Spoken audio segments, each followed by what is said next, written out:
Magandang araw! Narito ang mga balita mula sa UPLB. UPLB at PhilRice, patuloy ang pagtutulungan para sa agrikultura.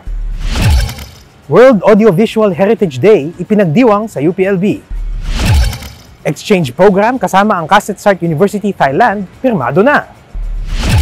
Lalong pinagtibay ng PhilRice at UPLB ang samahan nito sa pamamagitan ng pagiging host ng universidad ng PhilRice Los Baños Lakbay Palay 2023 Wet Season nitong October 24.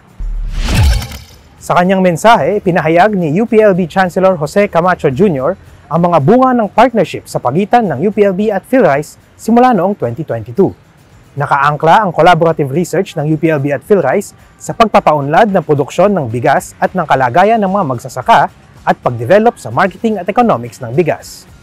Tinalakay sa Lakbay Palay ang Rice Competitiveness Enhancement Fund o RCEF na layuning bigyan ng suporta ang mga magsasaka at manggagawang pang-agrikultura.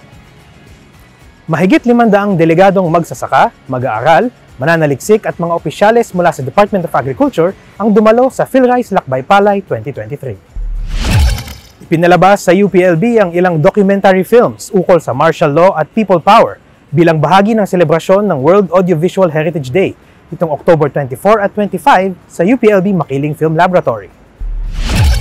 Ang #Memory Keepers Documentary Film Series ay isang pagtutulungan sa pagitan ng UPLB Department of Humanities, Society of Filipino Archivists o Archivists for Film at Polytechnic University of the Philippines Center for Heritage Studies.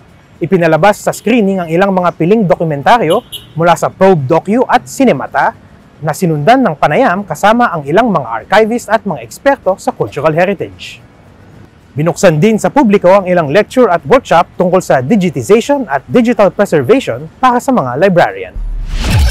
Pinirmahan na ng UPLB ang isang bagong exchange program agreement kasama ang Kasetsart University ng Thailand noong October 20.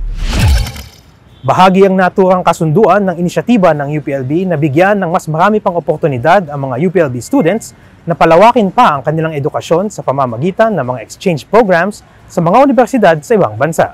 Ang Kasetsart University ang pinakamalaking universidad at ang pinakaunang agricultural university sa Thailand. Isa rin ito sa pinakamatatandang pamantasan sa naturang bansa.